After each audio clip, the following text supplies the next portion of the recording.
오늘 저와 여러분들이 함께 읽은 성경은 마태복음 5장 38절에서 42절인데 이 말씀을 읽고 나신 이후에 그 기분이 어떠신가요? 산상수훈인데 5장에서 7장까지를 예수님의 산상수훈 설교라 그러는데 이 설교에서 성도들을 당황시키는 본문이 두 가지가 있다 그럽니다. 하나는 당연히 이 정도쯤 될 것 같아요.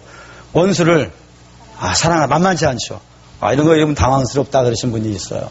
또 한 부분은 여기일 거예요. 오른뺨을 치면은 왼뺨을 대라. 아직도 당황스러운 거예요. 그래서 이 말씀을 도대체 우리 보고 하라는 것인지, 이게 하면 가능은 한 것인지, 할 수는 있는 것인지, 이런 당황함이 생기는 본면입니다. 그런데 이 말씀을 우리가 묵상을 할 때 이게 가능하냐, 이게 가능하지 않냐, 이걸 먼저 따지기 전에 먼저 생각해야 될 것이 있어요. 그게 뭐냐면 우리 주님 왜 이 말씀을 하셨을까?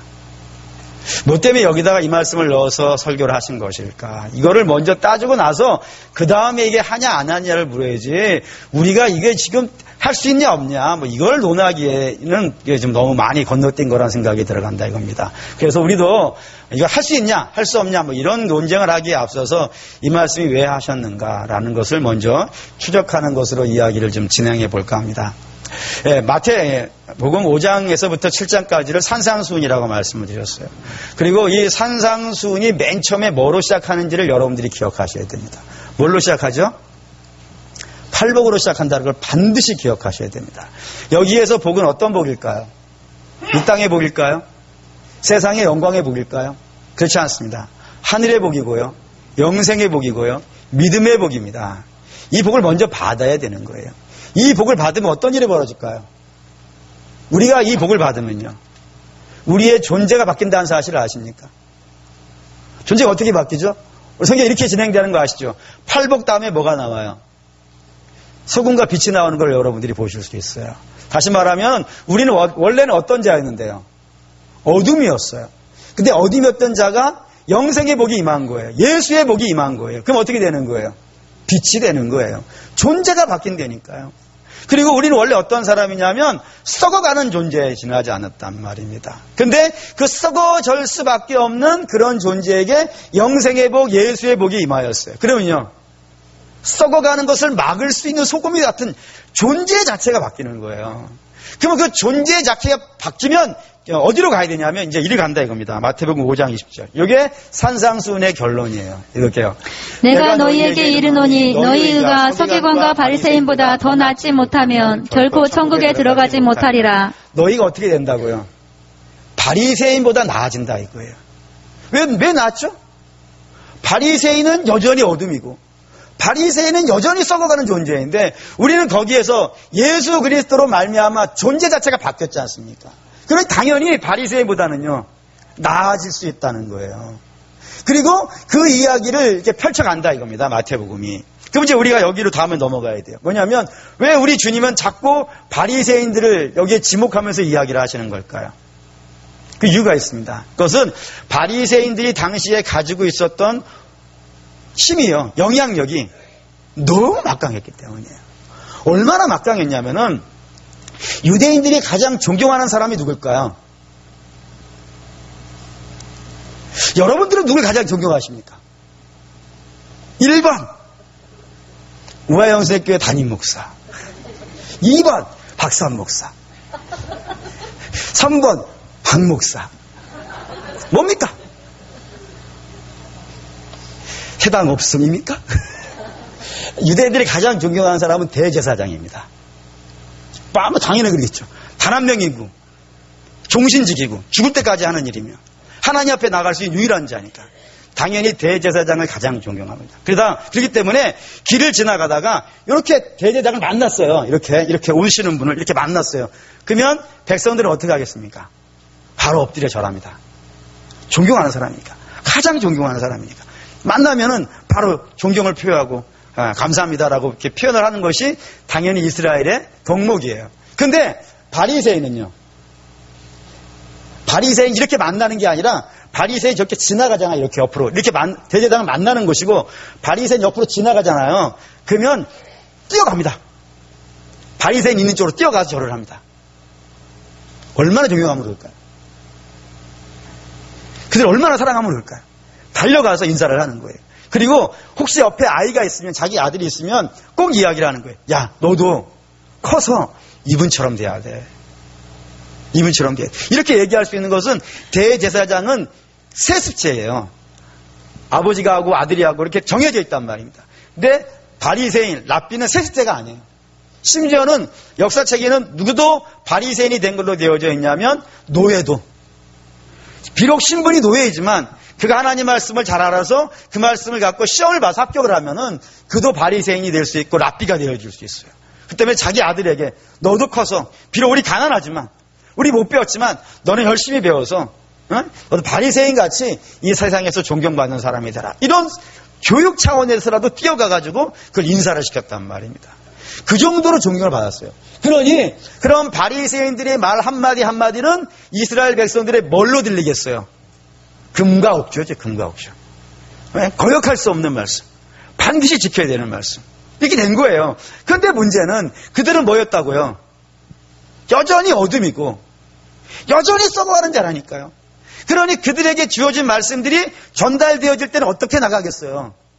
자꾸 잘못돼서 나간단 말이에요. 자꾸 잘못돼서 나간다고요.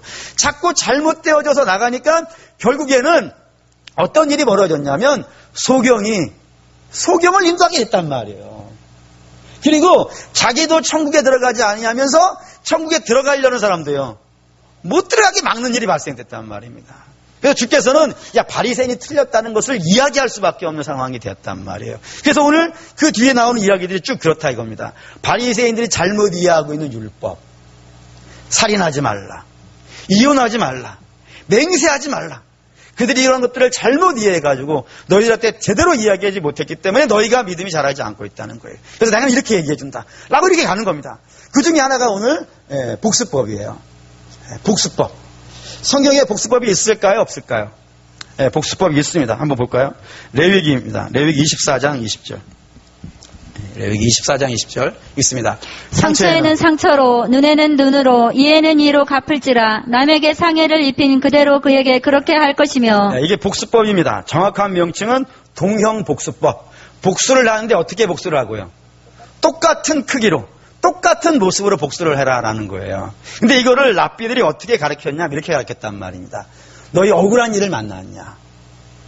억울한 일을 만났냐? 그럼 어떻게 하라고요? 복수하라. 복수하는 것은, 억울한 일을 만났을 때 복수하는 것은 하나님께서 율법으로 허락해 주신 것이다. 그러니 그 억울함을 복수하는 것으로 풀어라. 대신 조건이 있는데 복수를 할 때 얼마큼만 하라고요? 너무 과도하게 하지는 마라. 네가 눈물 흘리게 한 사람이면, 너에게 눈물 흘리게 한 사람이면 눈물만 흘리게 해야지.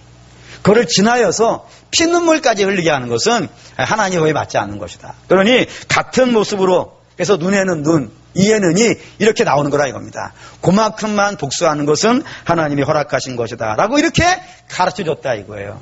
이에 대해서 예수님은요, 그게 아니다 이겁니다.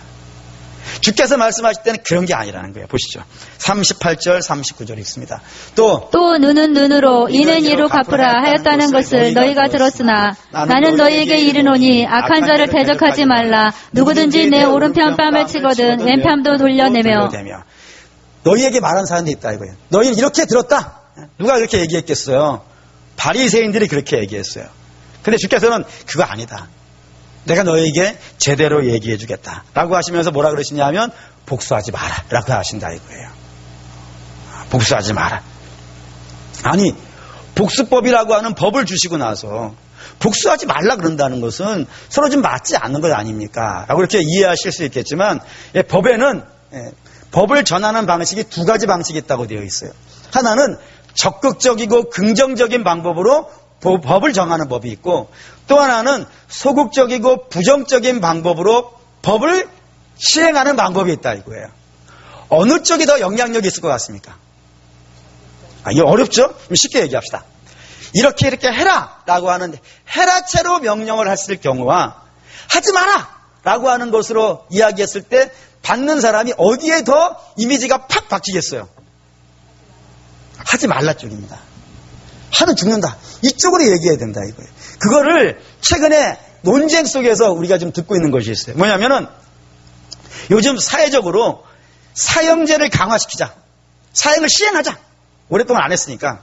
그리고 법을 더 세게 적용하자. 그리고 연령도요. 대폭 낮춰서 하자. 이렇게 이야기하는 거 아시나요? 왜 이렇게 얘기하냐면 최근 우리 사이에 강력범죄가 많이 일어나고 있어요. 근데 그 강력범죄가 그냥 보통 상태가 아니라 매우 센, 매우 누가 봐도 야 너무한 거 아니야? 라고 심할 정도의 강력범죄들이 많이 일어나고 있는데 그 많이 일어나는 범죄 중에 증가폭이 엄청나게 증가하고 있는 세대가 있다는 겁니다. 그게 어디죠? 어린 세대들이. 10대 중반 애들이 많이 일어나는 거예요.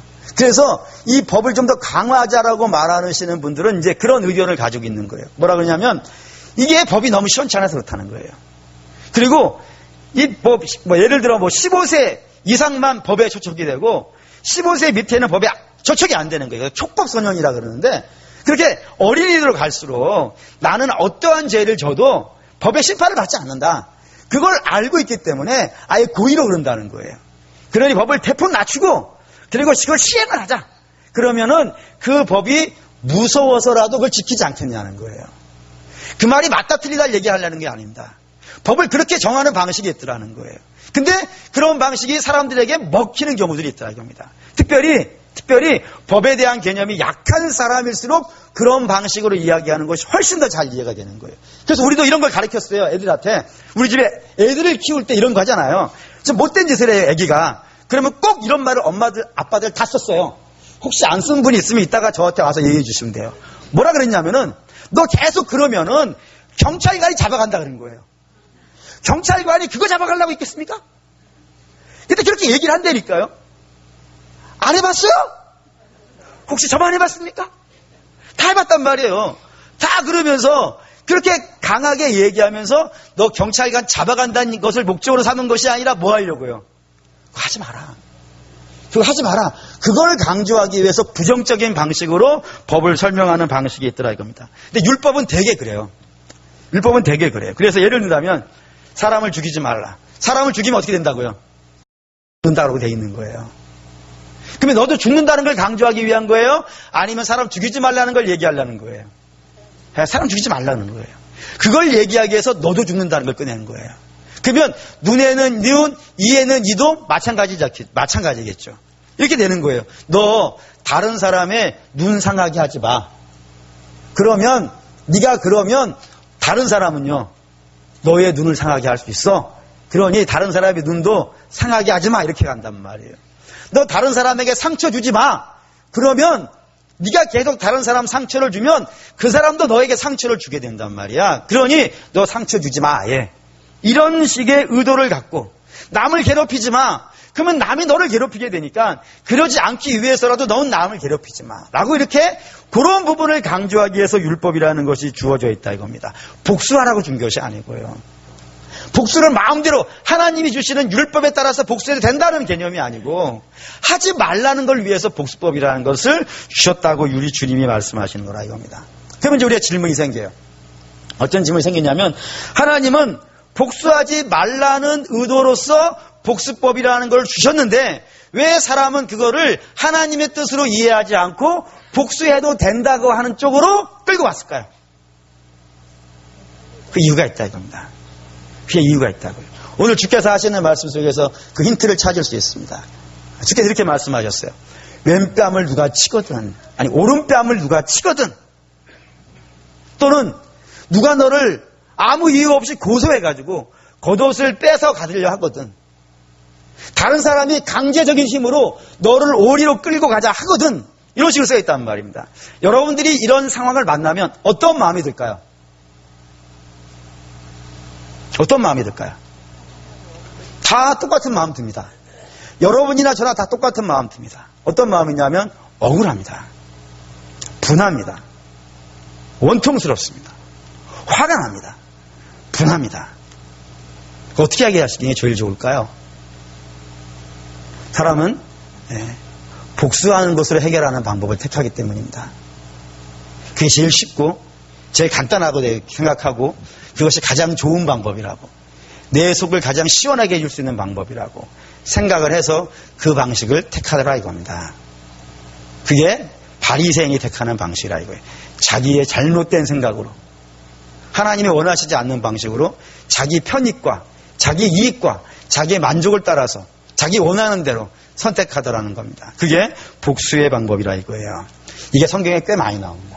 예를 든다면 에서와 야곱 사이에도 이런 일이 있었어요. 한번 볼까요? 창세기 27장 41절 있습니다. 그의 아버지가 야곱에게 축복한 그 축복으로 말미암아 에서가 야곱을 미워하여 심중에 이르기를 아버지를 곡할 때가 가까웠은즉 내가 내 아우 야곱을 죽이리라 하였더니, 네, 에서가 화가 났다고요. 화가 나서 어떻게 하기로 했다고요? 복수하기로 했다고요. 아버지 죽으시면 내가 복수하리라.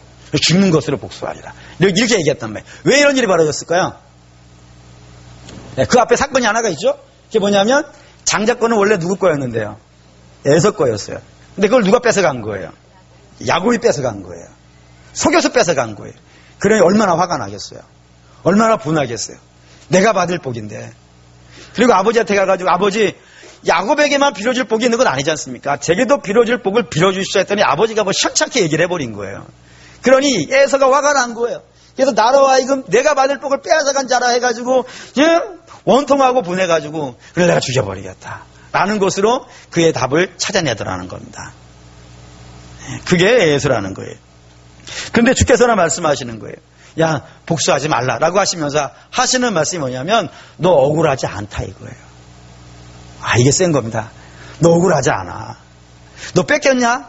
너 억울하지 않아. 이게 사실 우리가 생각하는 말로 잘 맞지가 않죠? 하지만 주께서는 그렇게 말씀하시는 거예요. 너 뺏겼냐? 너 억울하지 않아. 이게 어떻게 해서 어떠한 근거에서 이게 억울하지 않다라고 얘기하냐면 주께서 돌아온 탕자의 비유로 이걸 설명을 하십니다. 이걸 이렇게 설명을 하시는 거예요. 한번 잘 귀 기울여 주셨으면 좋겠습니다. 한 부자 아버지가 있었어요. 그 부자 아버지에게 두 아들이 있었는데 큰 아들과 작은 아들이 있었어요. 근데 이 둘째 아들이 좀 문제가 있는 아이였어요. 그 문제가 있는 아들이 아버지에게 하루는 와가지고 아버지 저 아버지 밑에 있어가지고는 뭐 희망이 없습니다. 그러니 저 독립하려 합니다. 당연히 아버지가 죽으시면 내게 주시겠다고 했던 그 유산을 지금 주십시오. 그럼 뭐 죽어야 받을 거 아니지 않습니까? 미리 주십시오. 그럼 저는 갖고 떠나겠습니다. 라고 얘기를 한 거예요. 그래서 아버지가 너무 세게 얘기하니까 아들에게 이제 재물을 줬어요. 유산을 줬어요. 그리고 그 아들은 어떻게 합니까? 그걸 가지고요, 먼 나라로 가요. 먼 나라로 가서 어떻게 살죠? 창기와 함께 다 먹어버린 거예요. 그리고 창기와 함께 다 먹어버리고 그의 결말이 어떻게 됩니까? 돼지 우리에 들어가는 거예요. 가장 비참한 상태라는 거예요. 유대 문학에서는 가장 비참한 상태가 돼지 우리에 들어가는 거예요. 그러니까 돼지 우리에 들어가서 심지어는 돼지가 먹는 것도요, 못 먹잖아요. 빼앗겨가지고. 그래서 그런 상태가 되어졌을 때 비로소 자기 자신이 뭐를 잘못했는지, 뭐를 못가 있었는지를 깨닫게 되어져가지고 어디로? 아버지 집으로요. 돌아오지 않습니까? 그때 돌아오니까 아버지가 어떻게 해요? 달려가서 안아주고 입 맞추고 반지 끼워주고 신발 시켜주고 손잡아가지고 잔치를 벌어준 거예요. 근데 그 장면을 누가 봤어요? 누가 봤죠? 큰아들이 봤어요. 큰아들의 이 장면을 보고 뭐라 그래요? 성경을 볼까요? 누가복음 15장 28절 있습니다. 그가 노하여 들어가고자 하지 아니하거늘 아버지가 나와서 권한대. 예. 어떻게 됐다고요? 노하였다고요. 왜 노하였죠? 왜 노하였는지는 그 다음 절에 나와요. 누가복음 15장 29절 30절 있습니다. 아버지께 대답하여 이르되 내가 여러 해 아버지를 섬겨 명을 어김이 없거늘 내게는 염소 새끼라도 주어 나와 내 벗으로 즐기게 하신 일이 없더니. 네. 아버지의 살림을 자녀들과 함께 삼켜버린 이 아들이 돌아오매 이를 위하여 살찐 송아지를 잡으셨나이다. 왜 노하였다 그러죠? 억울하다 이거예요. 나는 성실하게 아버지랑 살았는데, 난 성실하게 아버지 옆에서 아버지 시키는 일 하고 아버지랑 밥 먹고 아버지랑 자고 그랬는데 나는 상을 안 주고 저 녀석 창기하고 다 먹어버린 녀석한테는 다 주니 나 억울해 미치겠다 이거예요. 근데 아버지가 이 억울해하는 아들을 향해서 너 억울하지 않다라고 얘기하는 거예요. 두 가지 근거를 들어요. 두 가지 근거. 그 두 가지 근거 어디냐면 누가복음 15장 31절에 32절입니다. 읽을게요. 아버지가 이르되 예 너는 항상 나와 함께 있으니 내 것이 다 내 것이로되 네 내 동생은 죽었다가 살아났으며 내가 잃었다가 얻었기로 우리가 즐거워하고 기뻐하는 것이 마땅하다 하니라. 여기 두 가지. 너 억울하지 않아. 내가 이 문제에 있는 아들 입 맞춰주고 반지 신발 끼워주고 그리고 소잡아 잔치해주는데 그거 너 억울하지 않아 라고 한 이유가 여기 두 가지가 나와요. 근데 이 두 가지를 여러분도 아멘이 되면 참 좋겠는데 일부 예배 해보니까 좀 당황하는 빛이 약간 비쳤어요. 그래서 한번 여러분도 한번 봅시다. 첫 번째, 너 억울하지 않아. 한 첫 번째 이유가 뭐죠? 너는 나하고 함께 있었잖아. 한번 얼굴을 살펴보도록 하겠습니다. 이게 왜 안 억울하지? 이게 왜 안 억울하지? 그럼 이제 이걸로 갑니다. 제가 좋아하는 비유니까. 예수님의 비유예요. 포도나무 주인 이야기가 있어요. 이 포도원 주인은 굉장히 큰 부자입니다. 그 굉장히 큰 부자가 포도 농자 추수할 때가 됐어요.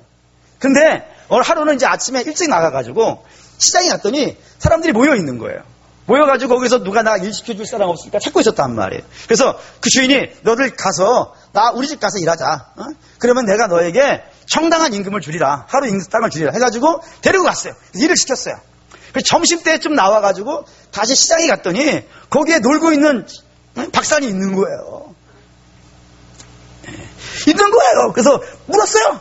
너는 왜 여기서 놀고 있냐? 그랬더니 저한테 일을 시켜줄 사람이 없어서요. 놀고 있어. 그랬더니 그래 그럼 너도 우리 포도원 가서 일하자. 해도 데리고 갔어요. 또 저녁 때쯤 나와가지고 갔더니 이 하루가 다 지고 있는데 그 놀고 있는 사람이 있는 거예요. 그래서 야 너 이렇게 놀고 있다가는 저녁에 애들 아이스크림 사가기로 약속했지 않냐. 근데 너 이렇게 놀고 있으면 저녁에 아이스크림 어떻게 사갈 거냐. 그러니까 어떻게 하겠어요. 나한테 일을 시켜주는 사람이 없는데 기술이 없었나 보죠. 실력이 없었을 수도 있어요. 그래서 일 시켜주는 사람이 없어요. 그랬더니 그래? 그럼 너도 우리 집 가서 일하자. 그래서 데리고 왔어요. 그리고 하루 일이 끝났어요. 그리고 이제 퇴근하는데 일당을 주지 않습니까? 늦게 온 사람부터 10만 원씩, 1데나리온이니까 하루 품삯 1데나리온이니까 10만 원씩 줬어요. 점심에 온 사람도 10만 원을 주고 아침에 온 사람도 10만 원 줬어요. 그 중에 땡 잡은 사람은 누굽니까?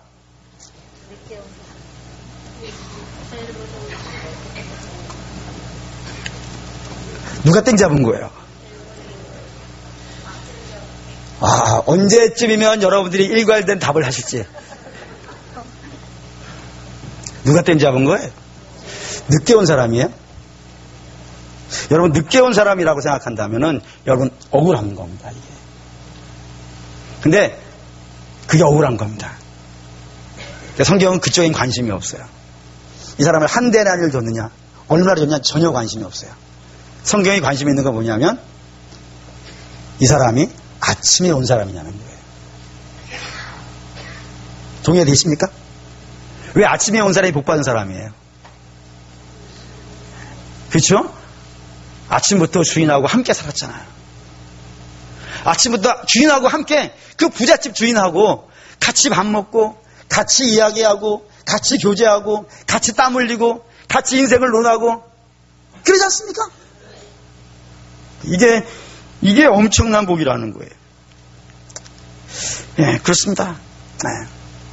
다시 말하면 이 아버지와 함께 산 자가 복이에요? 아니면 아버지를 떠나서 창기하고 산 사람이 복이에요? 우리 이런 말 쓰잖아요. 쉽게 쓰는 말이 있어요. 뭐라 그러냐면 집 나가면요 고생이라고요. 거기다 좀 세게 붙이면 개고생이라 그래요. 아니 왜 우리 집 나가는 애는 고생한다고 생각하고 왜 하나님께서 떠나는 거 고생이라고 생각을 안 하냐요. 하나님하고 같이 사는 게 복이라니까요. 아니 하나님 떠나서 부자 되는 게 복이에요. 하나님 떠나가지고 유명해지는 게 복이에요. 하나님 떠나가지고 금메달 따는 게 복이에요. 성경은 그걸 복이라고 하지 않는다고요. 성경은 내가 비록 광야를 걸어가는 한이 있고 내가 때로 감옥에 들어가는 한이 있더라도 내가 하나님과 함께 있는 것, 그 사도 바울 이렇게 얘기하는 거예요. 내게 능력 주시는 자 안에서 내가 모든 걸 할 수 있다를 잡고 I can do it, I can do it, 나는 할 수 있습니다. 이렇게 이야기하시는데 그런 뜻이 아니란 말이에요. 내게 능력 주시는 자 안에서 내가 뭐든지 할 수 있다는 것은 사도 바울이 이렇게 얘기한 거예요. 나 감옥에도 가봤고 나와도 봤고 배불러도 봤고 배고파도 봤다 이거예요. 근데 나는 아무런 문제가 없더라는 거예요. 왜요? 하나님이 나하고 함께 있으니까. 하나님이 나하고 함께 있으니까 뭐가 염려냐는 거예요. 우리 사도 바울도 이렇게 얘기하죠. 다윗왕도 이렇게 얘기하죠. 주는 아니지. 여호와는 나의 목자시니 내게 부족함이 없으리로다. 그가 나를 푸른 풀밭과 실만한 물가로 인도하시는데 그 뒷절이 중요해요. 뒷절이 이렇게 돼 있어요. 내가 사망의 음침한 골짜기를 다닐지라도 해를 두려워하지 않는다는 거예요. 왜요? 그에게 무기가 있어서요? 그에게 돈이 있어서요? 그가 왕이어서요? 아니죠. 뭐예요? 하나님이 나와 함께 하시니까. 주의 지팡이와 막대기가 나랑 함께 하시니까 그게 내게 복이다라는 거예요. 사랑하는 우리 믿음의 성도 여러분, 하나님과 일찍 있는 게 아버지하고 내가 지금 항상 있는 게 복이에요. 제가 지금까지 한 30살 때부터 이제 전도사로 시작을 했으니까 그때부터 20년 목회를 했다고 했을 때 20년 해오면서 여러분들을 만나서 신방을 했는데 꼭 그런 분들이 있어요. 매년 그런 분들을 만나요. 어떤 분이냐면 연세가 지극하신 분이에요. 근데 그 연세가 지극하신 분이 정말 예수를 늦게 믿었어요. 늦게 믿었어요. 근데 은혜를 받았어요. 그분들 다 뭐라 그러는지 아시죠? 그쵸? 다들 그래요. 이번에도 그랬어요. 내가 10년만 더 주님을 일찍 만났다면. 아마 제가 알기로는 우리 교회에서 상당히 나이가 연세가 있으신 분인데 대부분 여기 계신 분은 그분들 어린 분들이 대부분이에요. 그럼 여러분, 내가 지금 예수를 믿고 있고 예수랑 교제하고 있다는 건요, 지금 어마어마한 복을 누리고 있는 거예요. 근데 그걸 몰라요, 큰아들이. 내가 지금 하나님과 함께 있다는 것을. 내가 지금 아버지랑 있다는 것을. 어때요? 뜨문뜨문 있는 것이 아니고요. 항상. 이게 복인지 모르고 상기하고 먹은 것을 억울해하는. 왜요? 그도 그러고 싶은 거지. 자기도 그러고 싶은 거지. 그게 부러운 거예요. 아버지랑 있는 것보다는. 그래서 그것 때문에 열받는 거예요. 사랑하는 우리 믿음의 성도 여러분, 반드시 여러분 기억하셔야 되는 것은 우리가 누리는 복들 중에 최고의 복은요, 임마누엘의 복인 줄 믿습니다. 하나님이 나와 함께 하신다. 우리와 함께 하시는 하나님, 임마누엘 하나님. 그 하나님이 누구예요? 예수님. 그 예수님으로 기뻐하시고 예수님으로 즐거워하시는 저와 여러분 되길 바랍니다. 예수님만 있으면 그것으로 배불러 하시고 예수님 없는 것을 억울해하지 마시고 예수 없이 잘 되는 걸 부러워하지 마시고 예수와 함께 때로 고난받는 것을 영광으로 하시는 저와 여러분 되길 바랍니다. 두 번째, 아버지가 너 억울하지 않다라고 하는 중요한 이유 중에 하나가 이것이 있어요. 왜냐하면 너는 나하고 함께 있으니까 뭐라고요? 내 것이 다 네 것 아니냐 이거예요. 다시 말하면 너는 내 옆에 있으니까 내가 주고 싶을 때요, 얼마든지 줬다 이거야. 줄 수 있고. 근데 이 둘째는 어땠다는 거예요? 멀리 있었다니까요. 그래서 아버지가 주고 싶어도요, 주지를 못하는 거예요. 그래서 결국에는 내가 가지고 있었던 거 다 쓰고 나면요, 저기는 어디로 가는 거예요? 대주리로 가는 거예요. 여러분, 불신의 세계는 그런 거예요. 지금 대단해 보입니까? 근데 그거 자기 거 다 쓰고 나면요, 갈 곳은 한 군데밖에 없어요. 지금은 영광스러워 보일 수 있어요. 지금은 예수 없이 회장도 될 수 있고요, 예수 없이 대통령도 될 수 있어요. 그런데 그거 다 끝나면요, 갈 데가 없어요. 근데 우리는 주님과 함께 있으니까요, 갈 데가 있어요. 어디예요? 하나님께 갈 거예요. 영광스럽지 않습니까? 놀라운 거예요. 우리에겐 천국이 약속되어져 있고요, 우리 영원한 기업이 있는 줄 믿습니다. 근데 영원한 기업만 우리에게 주시는 것이 아니고 하나님은 당신의 자녀에게 정말로 웃게 해주세요. 좋은 거 주세요. 저는 믿습니다. 하나님 반드시 우리에게 세상으로 따질 수 없지만, 세상의 것으로 따질 수 없을지라도 정말로 좋은 걸 주세요. 그리고 성경에 그런 얘기를 많이 써놔 있어요. 근데 성경에는 우리가 눈에 보이는 거로 주신 걸로 되어 있어요. 그러니까 우리 한번 이 말씀 드리면서 하나님이 당신의 자녀들, 비록 지금 믿음 때문에 손해를 보고 믿음 때문에 좀 억울한 일을 만난다 하더라도 하나님이 믿음으로 가는 자들을 결코 실망시키지 아니하고 복된 자리로 이끌어 가신다는 것을 성경은 이렇게도 설명한다는 사실을 이렇게 얘기하게 되겠습니다. 몇 가지 예를 들을게요. 첫째는 에브라임과 므낫세의 이야기예요. 이 두 사람의 아버지는 동일한 사람입니다. 누구죠? 요셉이에요. 그런데 장자로 누가 낳냐면 므낫세가 장자예요. 큰아들이고 에브라임은 작은 아들이에요. 야곱이 축복을 해주는 거예요. 야곱이 축복을 해주는데 누구에게 장자의 복을요?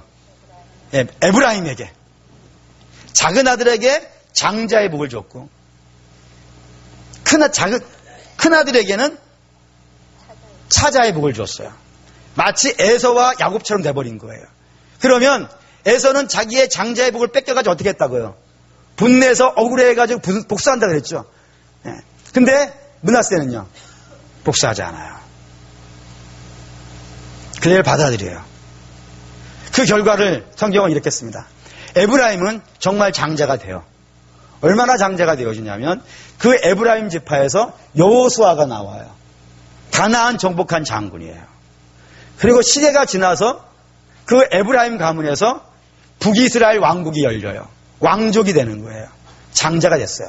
그러면 에브라임은 장자의 복을 받아가지고 그런 왕족이 되는 축복을 받았다면 므낫세는 어떻게 됐을까요? 억울해졌을까요?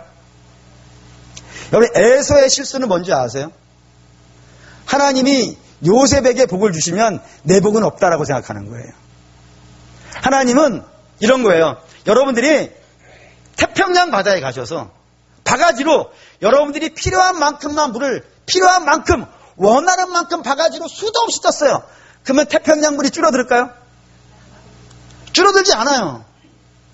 하나님은 누구에게 복을 주셨다 해가지고 내 복이 없어지는 게 아니에요. 하나님은 내게 주실 복은 넘치게 또 갖고 계시는 분이에요. 그러니까 므낫세는 복을 받아요. 어떤 복을 받냐면 이스라엘이 가나안에 들어갔을 때 요단강을 중심으로 대부분의 지파들은 요단강 서편의 땅을 받아요. 그리고 요단강 동편에는 두 지파 반이 요단강 동편의 땅을 받고 이 요단강 서편에 있는 지파는 9반을 받아요. 그러면 몇 지파가 받은 거예요? 네? 12지파 받았어요. 근데 거기 반이 중요해요. 반이. 그러니까 한 지파는 동쪽에도 받았고 서쪽에도 받았다고요. 그게 므낫세예요. 근데 그 한쪽 받은 것이 다른 지파가 받은 땅보다 커요. 그러니까 므낫세 지파만 다른 지파에보다 가나안 땅을요 2배로 받았어요. 어마어마한 거예요. 그리고 그것만 있는 것이 아니라 사사가 12명 나와요. 그 중에 우리 지파에서, 우리 가문에서 한 명의 사사도 배출하지 못한 지파다. 이 수두룩해요. 근데 므낫세 지파에는 무려 4명이 나와요. 그 지파에서만 사사가요. 어마어마한 복이에요. 하나님은 에브라임에게 주실 복이 있고 므낫세에게 줄 복이 있어요. 그게 장자의 복이든 차자의 복이든 중요치 않아요. 어느 복이든지 하나님이 주신 것은요 영광스럽고 놀랍고 대단해요. 또 뿐만 아니라 이런 이야기도 있어요. 여호수아와 갈렙 이야기 아실 거예요. 여호수아와 갈렙. 그 중에 이 여호수아와 갈렙이 이렇게 이야기가 등장해요. 가장 잘 나오는 것이 민수기 13장입니다. 민수기 13장에는 무슨 이야기가 나오냐면은 가데스 바네아 들어가는 이야기가 나와요. 그때 모세가 12지파에서 각 한 명씩 불러가지고 가나안을 정탐하고 오게 해요. 그때 40일간을 정탐하고 오는 거예요. 40일 정탐하고 와가지고 10명이 뭐라 그래요? 우리는 가나안 못 들어간다고. 악평을 해요. 비록 땅은 좋지만 우리는 가나안 들어가기에는 너무나도 형편없는 족속이라서 메뚜기와 같은 자들이라 우리는 못 들어갑니다. 우리는 들어갔다간 죽습니다. 뭐 이렇게 악평을 하는 거예요. 그때 우리는 들어갈 수 있습니다. 하나님이 우리를 들어가게 해주실 겁니다. 염려하지 마십시오라고 말했던 사람은요 딱 2사람이 있는 거예요. 그게 누구예요? 갈렙과 여호수아인데 두 사람이 같이 서가지고 입 맞춰가지고 우린 들어갈 수 있습니다. 이렇게 했을까요? 그럼 누가 얘기했을까요? 누가 우리는 가나안의 답을 얘기해버렸네. 이게 항상 실수를 해요. 응? 갈렙이에요, 갈렙이. 볼까요? 민수기 13장 30절. 읽습니다. 갈렙이 모세 앞에서 백성을 조용하게 하고 이르되 우리가 곧 올라가서 그 땅을 취하자 능히 이기리라 하나. 이거 누가 얘기하는? 갈렙이 이야기한 거예요. 갈렙이. 그러니까 여호수아는 뭐 했냐면 갈렙 편이긴 해요. 근데 갈렙 뒤에서 동조하는 사람. 왜 동조만 했을까 생각해보면 사실 이 여호수아는 상당히 겁이 많았어요. 얼마나 겁이 많았냐면 여호수아 1장에 보면 하나님이 모세가 죽은 다음에 여호수아를 리더로 세우기 위해서 오셔가지고 가장 많이 하신 말씀 중에 하나가 뭐냐면 놀라지 말라, 두려워하지 말라요. 놀라지 말라, 두려워하지 말라. 반면에 갈렙은 어떻게 나온지 아세요? 갈렙은 여호수아 17장에 이 산지를 내게 주소서. 그 땅에 아무리 거인이 살고 있다 하더라도 하나님이 내게 약속하셨으니까 이 땅을 내게 주신다고 하셨으니까 나 가서 지금 내 나이 80이 넘었지만 능히 할 수 있습니다. 여러분 이스라엘의 지도자로 세운다면 누굴 생각할게요? 갈렙? 네. 더욱이 갈렙은 유다 지파예요. 유다 지파의 족장이에요. 여호수아는 에브라임 지파의 족장이에요. 에브라임 지파의 딱 2배가 유다 지파예요. 세력도 커요. 그럼 누가 나을까요? 얼핏 계산해봐도 갈렙이 명분상으로도 더 맞을 것 같아요. 근데 하나님은 갈렙을 택하지 아니하시고 여호수아를 택하셨어요. 그럼 갈렙 열받을 만하죠. 내가 다 했는데, 내가 주도했는데, 근데 하나님 나를 왜 여호수아보다 못한 자로 나를 인정해 주시지 않은가? 왜 나를 인정해 주지 않은가? 나를 왜 이스라엘의 대장으로, 이스라엘의 그 뭐라 그러죠? 여호수아 지도자, 이스라엘의 지도자로 왜 나를 삼아주지 아니하시고 항상 나보다 뒤에 있었던 그 여호수아를 왜 택해 주시는가? 화날만 하잖아요. 분낼만 하잖아요. 그런데 갈렙은 그걸 받아들여요. 그리고 여호수아에게 가서 얘기해요. 내가 모세를 섬겼던 것처럼 당신을 섬긴다고요. 모세에게 예전에 모세에게 가서 뭐 명령하면 받았다고요. 근데 자기가 좀 무시해도 될 만한 여호수아에게 가가지고 여호수아 17장에 얘기하는 거예요. 모세에게 내가 당신도 내게 명령해 주시면 내가 그 명령 따라서 하겠다고. 그게 여호수아 밑으로 간단 말이에요. 억울해하지 아니하고. 그래서 여호수아는 이스라엘의 지도자가 돼요. 그럼 갈렙은 뭐가 됐을까요? 억울해졌을까요? 아닙니다. 그 갈렙의 가문에서 다윗 왕이 나오는 거예요. 그리고 그 가문 끝에서요 예수님이 나오는 거예요. 사랑하는 믿음의 성도 여러분, 억울하지 않다고요. 하나님이 당신의 백성들에게 시절을 쫓아요 과실을 맺는다고 했어요. 배나무에는 배를 열게 해주실 것이고요, 사과나무에는 사과를 열게 하실 거예요. 여러분 각자에게 하나님이 약속하신 것은요, 어떠한 상황이 되다 한다라도 이게 변하지 않아요. 그걸 반드시 하나님께서 이뤄낼 겁니다. 그렇기 때문에 다시 이걸 보시죠. 누가복음 15장 32절 있습니다. 이 내 동생은 죽었다가 살아났으며 내가 잃었다가 얻었기로 우리가 즐거워하고 기뻐하는 것이 마땅하다 하니라. 네. 아버지 이렇게 얘기하는 거예요. 너 억울해하지 말라고요. 이 아이는 지금 어떠한 아이라고요? 죽었다가 살아난 아이라고. 그 말이 무슨 뜻이겠어요? 불쌍한 아이인 거예요. 너는 나랑 항상 같이 있었던 아이라면 얘는 불쌍한 아이. 기준이 다른 거예요. 그죠? 나랑 함께 있었던 아이와 죽었다가 살아난 아이는 좀 다른 거예요, 관점이. 예를 들어 병원에서요. 병원에서 지금 막 죽어가시는 분과 건강한 사람을 같이 놓고 비교할 수는 없는 것 아니겠어요. 얘는 죽었다가 살아난 애예요. 그래서 그런 관점으로 내가 보고 있다 이거예요. 그러니까 너도 어떻게 달라고요? 그런 관점으로 봐달라. 그게 아버지의 마음이에요. 아버지의 마음이에요. 한번 이렇게 얘기해 볼까요? 10손가락 중에 어느 손가락이 제일 아파요?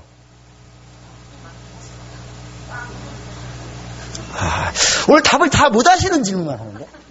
10손가락 중에 어떤 손가락이 제일 아프냐면요, 깨문 손가락이 제일 아파요. 안 그래요?